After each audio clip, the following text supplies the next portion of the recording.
What if the reason your income keeps stalling has nothing to do with your effort and everything to do with the hidden number your mind has been protecting for years? Most people believe they have money problems. In reality, they have a money boundary, an internal limit that quietly decides what feels safe, acceptable, and possible. Think of it as an unconscious financial ceiling, a maximum level of earning or receiving that your nervous system treats as normal. You did not choose it consciously, and yet it runs like a silent operating system. Here is the strange part.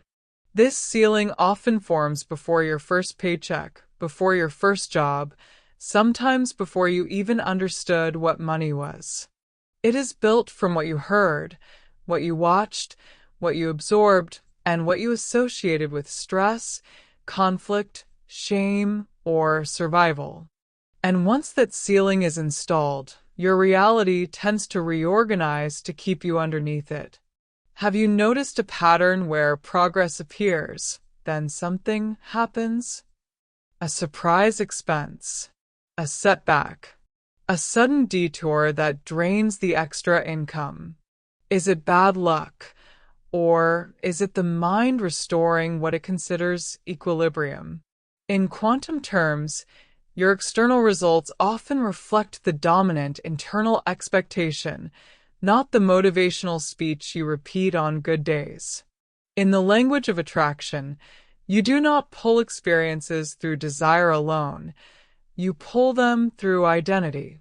So the real question becomes, what income level feels like you?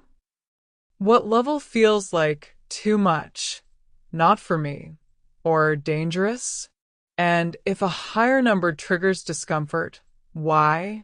Because money is not only currency, it is meaning. It represents power, visibility, responsibility, freedom, and sometimes separation from the familiar world. The mind, designed to keep you safe, can confuse expansion with threat. So let me ask you something that may change how you see your entire financial history. If your income had to match your deepest self-image, what number would it stop at, and what story would you immediately use to justify it? The car search that exposes your limit. If I asked you to open a car marketplace right now and set the maximum price filter, what number would you type without hesitation? Pause for a moment and imagine it. Not the dream car you fantasize about in private, but the highest price that still feels realistic, acceptable, within reach. That number is rarely random. It is a psychological confession. This simple exercise exposes something profound. The limit you choose is not based purely on logic, current savings, or financing options. It is based on what your internal identity believes you are allowed to have. In other words, your search filter becomes a mirror of your unconscious financial ceiling. Notice what happens in your body when you move that filter higher. Does your chest tighten? Does your mind begin generating arguments? That's irresponsible. That's too much. I don't need that. The rationalizations arrive instantly, dressed as prudence. But underneath them, there is often a deeper script. That's not for people like me. Here is where quantum principles intersect with psychology. Reality does not respond to what you claim to want. It responds to what you consistently consider possible. The field of potential reorganizes around your dominant expectation. If your nervous system labels a certain financial level as excessive or unsafe, you will unconsciously avoid paths that lead there. You might reject opportunities, underprice your work, delay decisions, or subtly sabotage progress just as you approach expansion. And you will call it coincidence. But what if it is calibration? Your internal system is designed to maintain familiarity. It prefers predictable discomfort over unfamiliar abundance. So it quietly guides your choices back toward what feels normal, even if normal means limitation. Now consider this. If your maximum filter number reveals your current ceiling, what would happen if you intentionally moved it higher, not just on the screen, but in your self-concept? And more importantly, what story would you have to rewrite in order to feel calm while doing it? If this insight is shifting your perspective, subscribe and like the video. This is where we begin dismantling invisible limits. Why extra money disappears. Have you ever noticed that just when you start earning more, something unexpected appears to take it away? A bonus comes in, and suddenly the car needs repairs. A new client signs, and an unforeseen expense drains the account. A raise arrives, and almost immediately, life presents a reason to return you to your previous financial level. Coincidence or calibration? Most people interpret these moments as bad luck. But what if they are not random at all? What if they are evidence of an internal financial thermostat at work? Your unconscious ceiling does not simply limit what you pursue. It regulates what you retain. When your income temporarily exceeds your internal comfort zone, your nervous system can experience subtle stress. Expansion feels unstable. The mind, whose primary function is safety, seeks restoration of equilibrium. And equilibrium, in this case, means returning you to what feels normal. This is not mystical punishment. It is psychological homeostasis. In quantum and vibrational terms, your dominant identity emits a stable frequency. When your external reality begins to reflect a higher level of abundance that your identity has not integrated, tension forms. And tension seeks resolution. Sometimes that resolution appears as impulsive spending, sometimes as poor decisions, sometimes as external emergencies that conveniently reset the balance. Ask yourself, when you receive unexpected money, do you feel calm and grounded or slightly anxious and compelled to do something with it immediately? Do you allow it to sit, grow, and expand? Or do you unconsciously rush to release it? Money amplifies identity. If you carry unresolved beliefs about worthiness, responsibility, or fear of loss, those beliefs surface when financial expansion occurs. The issue is not the amount. It is the internal narrative surrounding it. So here is the deeper question. If your financial level had remained stable at its current range for years, what invisible rule might you be obeying? And if that rule is unconscious, how long will you continue to mistake internal regulation for external fate? Money is not effort. It is permission. Why do two people with similar intelligence, similar education, and similar work ethic produce radically different financial outcomes? If effort alone determined prosperity, the hardest working individuals on the planet would be the wealthiest. Yet we know that is not how reality behaves. So, what is the missing variable? The answer is subtle, and it challenges conventional thinking. Money is not simply a reward for labor. It is a reflection of internal permission. It responds to identity before it responds to action. From a quantum perspective, reality mirrors the dominant state of being. You do not attract outcomes solely by working harder. You attract outcomes that match the level of expansion you internally allow.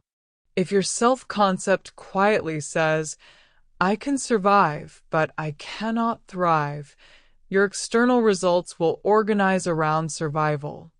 Have you ever felt uncomfortable charging more for your work, even when you knew your value justified it? Have you hesitated before raising prices, negotiating compensation, or asking for what you deserve? That hesitation is not laziness. It is a boundary. Prosperity requires more than strategy. It requires internal authorization. Your nervous system must feel safe receiving more. Your identity must integrate the idea that abundance is natural, not exceptional. If money feels like something reserved for other people, then no amount of hustle will consistently override that belief. This is why some individuals experience rapid financial growth with what appears to be moderate effort. They are not magically favored. They simply do not resist expansion. Their internal dialogue supports their external progress. Now ask yourself, when you imagine doubling your income, does your body feel open or tense? Do you instinctively think of possibilities, or do you immediately think of risks and responsibilities? Because here is the truth most people avoid. Earning more is less about learning how to work harder and more about learning how to feel worthy of more. So the real question is not, how can I make more money? The real question is, at what level have I unconsciously decided to stop? The automatic rejection of bigger opportunities. Have you ever turned down an opportunity and later realized it could have changed your life? Not because it was unethical, not because it was impossible, but because in that moment it felt too much, too risky, or simply not for me. What if that reaction was not logic, but programming? When an opportunity exceeds your unconscious financial ceiling, your mind does not analyze it neutrally. It filters it through identity. And identity is protective. It is designed to preserve familiarity, not expansion. In the language of co-creation, the universe presents possibilities aligned with your evolving potential. But your nervous system acts as the gatekeeper. If a proposal, partnership, investment, or promotion conflicts with your internal sense of capacity or worthiness, subtle resistance appears. You might delay responding. You might find flaws that are not truly disqualifying. You might overthink. Or you might convince yourself that the timing is wrong. And you will call it discernment. But ask yourself, was it discernment or discomfort? The unconscious ceiling does not announce itself loudly. It whispers in rational tones. I'm not ready. That's too big. I don't want that kind of pressure. These statements sound mature and reasonable, yet beneath them, there may be a deeper belief. People like me do not operate at that level. Quantum reality does not respond to what you say publicly. It responds to what you consistently believe about your role within it. If your self-image caps your potential, you will unconsciously decline invitations that contradict it. This is why some people remain surrounded by average opportunities while others seem to step into rooms of exponential growth. It is not luck. It is alignment with internal permission. So consider this carefully. How many doors have appeared in your life that you quietly closed because they required you to become someone bigger?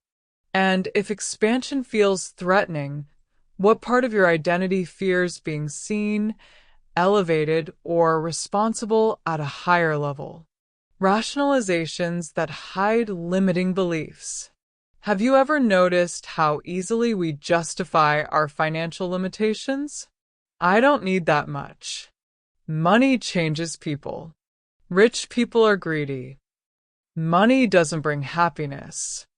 These statements sound philosophical. Sometimes they even sound morally superior. But what if, beneath the surface, they are not wisdom at all, but defense mechanisms? The unconscious ceiling rarely presents itself as fear. It presents itself as reasoning. When a belief threatens your internal sense of safety, the mind constructs narratives to protect your identity. If earning more feels dangerous, overwhelming, or socially isolating, your psychology will create explanations that make staying small feel intelligent. This is not weakness. It is adaptation. From early childhood, you absorbed emotional associations around money. If wealth was connected to conflict, stress, arrogance, or moral compromise, your subconscious may equate financial growth with relational loss or ethical risk. So instead of confronting that discomfort, the mind reframes limitation as virtue. In quantum and vibrational terms, every belief carries emotional charge. If you associate money with corruption, your system will subtly repel it, not because you cannot earn it, but because receiving it would create internal dissonance.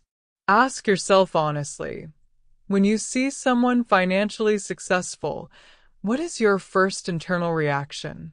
Inspiration? Indifference? Subtle judgment? Your spontaneous response reveals more than your conscious opinions. Rationalizations allow you to maintain coherence between your self-image and your results.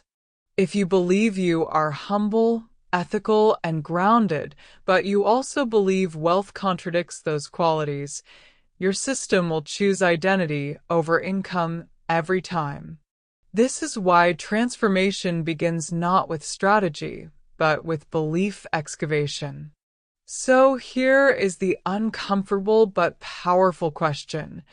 Which financial limitations in your life are you currently protecting with elegant, socially acceptable explanations? And if those explanations dissolved, who would you have to become? The ceiling was built long before you knew it. What if your financial limits were not created by your decisions, but inherited through observation before you even understood what money was? Long before you earned your first dollar, your subconscious was collecting data.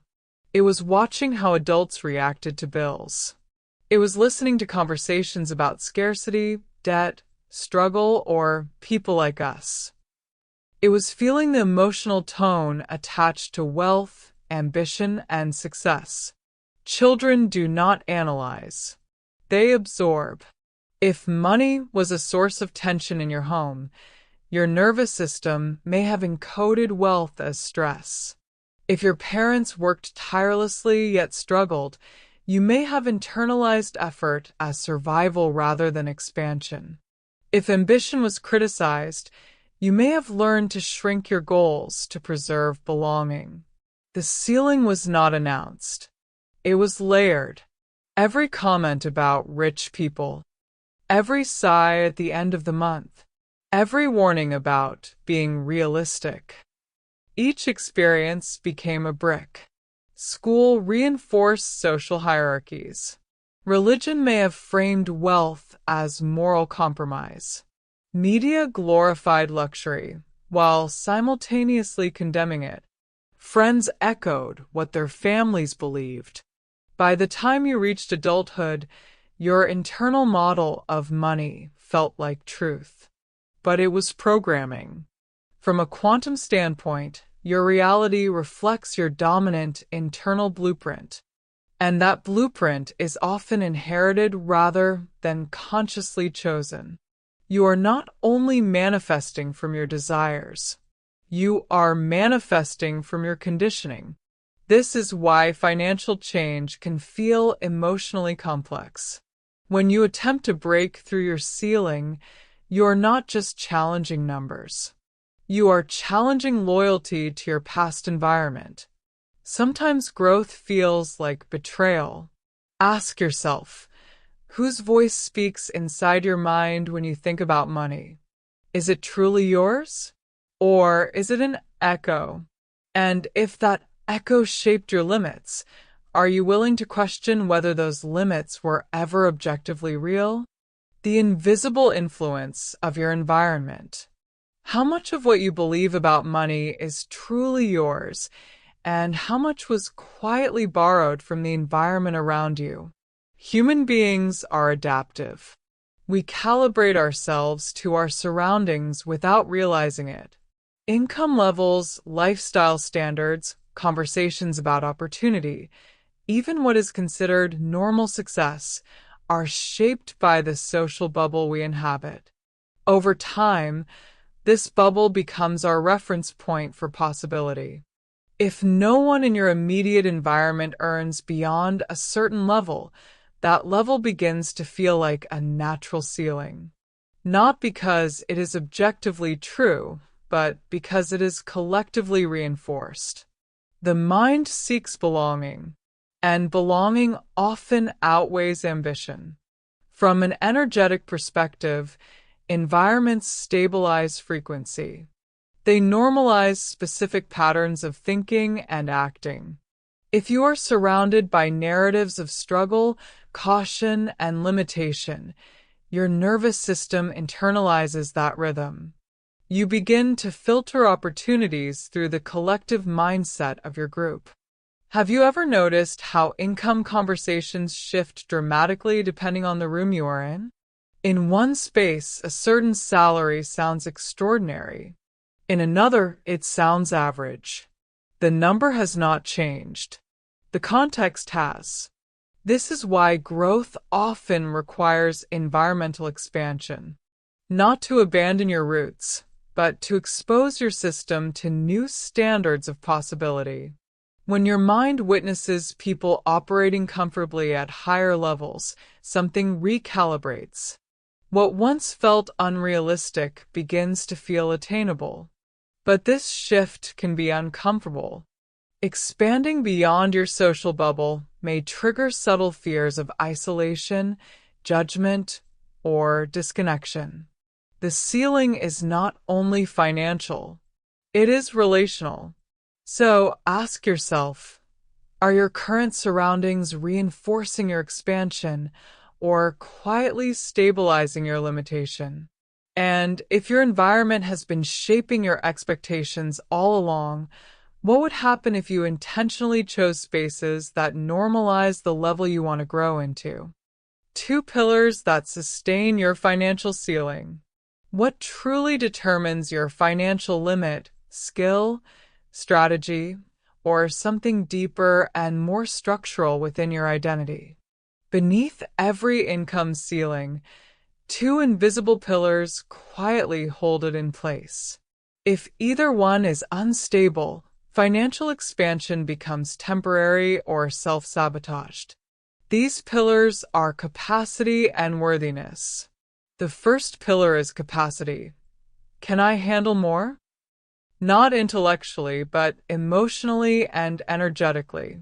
More money often means more visibility, more responsibility, more decisions, more expectations. If your nervous system associates growth with pressure or loss of control, it will resist it. You may unconsciously avoid scaling, delegating, leading, or stepping into greater authority. The second pillar is worthiness. Do I deserve more? This question is rarely conscious. It hides beneath subtle behaviors. Undercharging, over-delivering without boundaries, feeling guilty for earning more than peers, downplaying success to remain relatable. Worthiness governs what you allow yourself to receive without internal conflict. From a co-creation perspective, reality mirrors the level of expansion your identity stabilizes. If you believe you are capable but not deserving, you may earn more, only to lose it. If you believe you are deserving but incapable, you may dream big yet hesitate when action is required. Notice how these pillars interact. When opportunity appears, does your first reaction question your competence or your right to have it? Do you think, I can't handle that, or that's not for me? These reactions are diagnostic. Financial growth is not just about learning new strategies. It is about strengthening both pillars simultaneously. Increasing skill without expanding self-worth creates tension. Expanding self-worth without building competence creates fragility. So here is the essential inquiry. If your income suddenly doubled, which pillar would feel less stable, your sense of capability or your sense of deserving? Because whichever one feels weaker is likely the true foundation of your ceiling, the hidden link between money and self-worth. Why does a financial setback sometimes feel like a personal failure? Money is rarely just money. It is symbolic. It becomes a measurement of value, intelligence, discipline, and even lovability. When income fluctuates, many people do not interpret it as a neutral economic event. They interpret it as evidence about who they are. This is where the connection between money and self-esteem becomes critical. If you grew up in an environment where approval was conditional, where performance determined affection, or where comparison was constant, your subconscious may have linked achievement with worth. In that framework, earning more feels validating. Earning less feels diminishing. But the inverse can also occur. If you are taught, directly or indirectly, that ambition leads to arrogance, that standing out invites criticism, or that success creates distance from others, your system may protect your relationships by minimizing your financial growth. In this case, shrinking feels safer than shining. Notice how you react internally when you think about raising your income. Do you feel empowered? Or do you feel subtle guilt? Do you worry about how others might perceive you? Do you fear being judged, envied, or resented? These emotional responses reveal unresolved associations between money and identity. From a vibrational standpoint, your external results are stabilized by your dominant emotional patterns. If deep down you equate money with stress, pressure, or relational threat, your system will resist holding larger amounts. Not because you lack ability, but because your identity has not separated income from personal value. The critical distinction is this: your net worth is not your self-worth. But if your subconscious confuses the two, every financial movement becomes emotionally charged. So consider this carefully. When your income rises or falls, does your internal sense of value remain stable?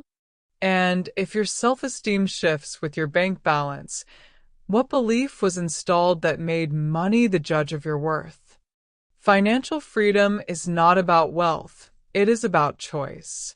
What would change in your life if money stopped being the factor that dictated your decisions? Most people misunderstand financial freedom. They equate it with excess, luxury, or extreme wealth. But true financial freedom is far more structural and far more psychological. It is not about having more than everyone else. It is about no longer being forced into choices purely for survival.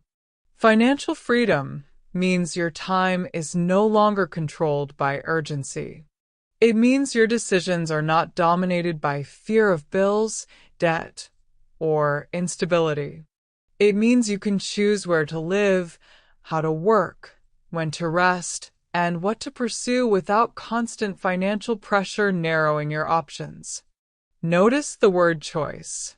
Choice is power, and power, when integrated consciously, creates expansion. When you operate from choice instead of compulsion, your nervous system relaxes. Creativity returns. Strategy becomes clearer. You are no longer reacting to scarcity. You are designing from stability. From a co-creation standpoint, compulsion generates contraction. Choice generates coherence. When you feel forced, your frequency stabilizes around survival. When you feel free, your frequency aligns with possibility. This is why the goal is not accumulation for its own sake. It is removal of constraint. Ask yourself honestly, how many of your current decisions are driven by necessity rather than desire? How many compromises are rooted in "I have to" instead of "I choose to"? The unconscious ceiling often keeps people locked in survival patterns because it confuses freedom with risk. It whispers that wanting more autonomy is greedy or unrealistic. But autonomy is not indulgence. It is psychological sovereignty. And here is the deeper insight. Financial freedom begins internally before it manifests externally. It begins when you allow yourself to envision a life structured around choice rather than obligation. So consider this carefully. If you were no longer financially compelled, what would you keep in your life? And what would you release immediately? Because your answers reveal not only your desires, but the version of yourself waiting beyond the ceiling. The 5 silent saboteurs. What if your financial ceiling is not maintained by one obvious belief, but by 5 subtle patterns operating quietly in the background? Most self-sabotage is not dramatic. It is repetitive and almost invisible. It shows up in small reactions, habitual thoughts, and emotional reflexes that seem harmless on the surface. Yet over time, they regulate your financial range. The first silent saboteur is difficulty receiving. Can you accept compliments without deflecting them? Can you receive help without discomfort? If receiving praise feels awkward, receiving money at higher levels may trigger similar resistance. Abundance requires openness. If your identity is built around giving but not receiving, financial growth becomes unstable. The second saboteur is the belief that money never stays. If you constantly say, "There's never enough," your nervous system expects leakage. Instead of prioritizing saving or investing, you may unconsciously wait until something consumes what you earn. The belief becomes a self-fulfilling pattern. The third saboteur is energetic depletion. This can appear as relationships, environments, or even internal narratives that drain optimism and momentum. If you are surrounded by chronic negativity or self-criticism, your expansion energy weakens before it stabilizes. The fourth saboteur is the internal financial thermostat. When your income begins to rise beyond your familiar range, tension builds. Unexpected expenses appear. Impulsive decisions occur. The system resets you to what feels normal. Without awareness, this pattern repeats. The fifth saboteur is imposter syndrome, the fear of being exposed. The anxiety that success will reveal inadequacy. The subtle belief that growth is temporary and loss is inevitable. This fear can cause you to retreat just as progress becomes visible. None of these patterns scream for attention. They whisper. So here is the critical reflection. Which of these saboteurs feels most familiar in your behavior? Because the ceiling is rarely held up by circumstance alone. It is stabilized by patterns that feel personal, logical, and justified until you see them clearly. Financial strategies fail without inner diagnosis. Why do some people read every book on wealth, attend seminars, follow investment advice, and still remain stuck at the same financial level? Because information does not override identity. You can learn strategy. You can understand markets. You can memorize techniques for negotiation, investing, or business scaling. But if your internal blueprint contradicts your external plan, your results will plateau. The ceiling does not collapse through knowledge alone. Most financial advice focuses on action. Earn more, save more, invest wisely, diversify. And while these principles are valid, they assume psychological alignment. They assume the individual feels safe expanding, worthy of holding more, and capable of sustaining growth. But what if those assumptions are false? Without internal diagnosis, you are attempting to build a new financial structure on an old emotional foundation. And foundations matter.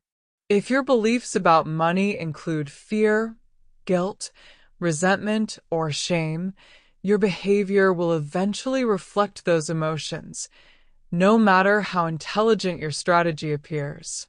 This is why breakthroughs often feel temporary. A new method creates momentum. Income rises briefly. Then the unconscious ceiling activates. Subtle anxiety increases. Old patterns resurface. The system rebalances to familiarity. Diagnosis requires honesty. What did you absorb about money in childhood? Was it a source of conflict? Was it scarce? Was it associated with moral compromise? What stories do you tell yourself about wealthy people? About yourself earning more than your current circle? These questions are not philosophical. They are diagnostic tools. From a co-creation perspective, reality organizes around coherence. If your internal narrative contradicts your financial goals, the field reflects that contradiction. Alignment must precede expansion. So here is the essential truth. No external strategy can permanently override an internal limit you refuse to examine. The question is not, what new technique do I need?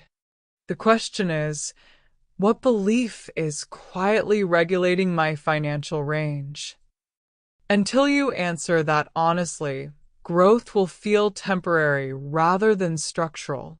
The 3 questions that reveal your ceiling. What if you could expose your unconscious financial limit with just 3 honest questions? Not theoretical questions, not motivational affirmations, but direct, personal inquiries that bypass surface logic and reveal the architecture beneath your results. The first question is this: what did you repeatedly hear about money in your childhood? Not once or twice, but consistently. Was money described as scarce, as stressful, as something that changes people, as something your family never had? These phrases are not harmless. Repetition creates imprint, and imprint creates expectation. Your subconscious does not evaluate truth. It absorbs emotional tone. If money was associated with anxiety or conflict, your nervous system may still react to financial expansion as if it carries the same emotional weight. The second question: have you ever abandoned a dream because you believed it wouldn't make money? This question exposes the hierarchy within your mind. Did you prioritize safety over passion automatically? Did you assume certain paths were unrealistic before fully exploring them? Sometimes the ceiling is not about income alone. It is about narrowing possibility in advance. The third question: what specific number represents financial freedom to you? Not a vague idea, a clear figure. When you imagine that number, does it feel grounded or distant? Does it feel natural or excessive? Your emotional reaction reveals your current calibration. Notice how your body responds to each answer. Tightness, defensiveness, hesitation. These are signals. Awareness does not instantly dismantle the ceiling, but it illuminates it. From a co-creation standpoint, clarity precedes transformation. You cannot expand beyond a limit you refuse to name. So ask yourself carefully, are your financial patterns the result of current circumstances or of inherited narratives you have never consciously questioned? Because once you see the architecture of your ceiling, you are no longer unconsciously living beneath it. Dismantling the ceiling and rewriting your financial identity.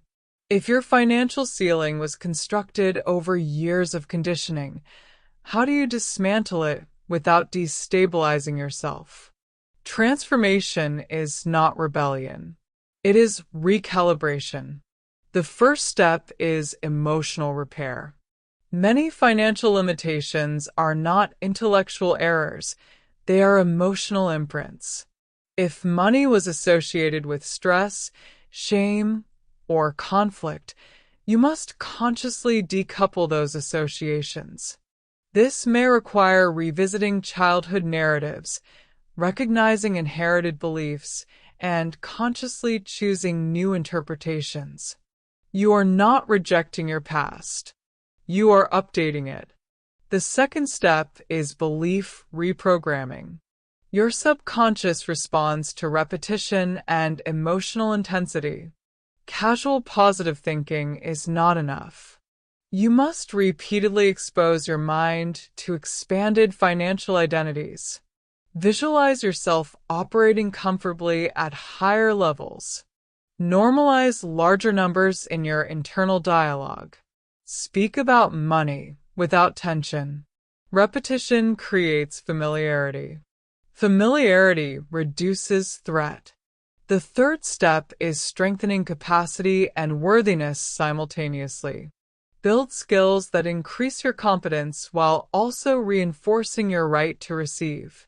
Growth feels stable when these pillars rise together. The fourth step is aligning communication. Monitor how you speak about money, internally and externally. Words reinforce identity. If you constantly joke about being bad with money or always broke, you are stabilizing the ceiling. Replace self-defeating language with grounded confidence. The fifth step is coherent action. Identity shifts must be embodied. That means setting clear financial targets, creating structured plans, and taking consistent action aligned with your expanded self-concept. Actions signal seriousness to your subconscious. From a co-creation perspective, reality mirrors the version of you that feels most authentic. When your internal projection shifts, external results gradually reorganize. So here is the final question. Are you willing to release the version of yourself that needed a ceiling in order to feel safe? Because the moment you outgrow that identity, the limit loses its function, and your reality begins to reflect a different calibration. If this message resonated with you, subscribe to the channel and turn on notifications so you never miss what comes next. Like this video and share it with someone who is ready to break their financial ceiling. Your reality shifts the moment your identity does.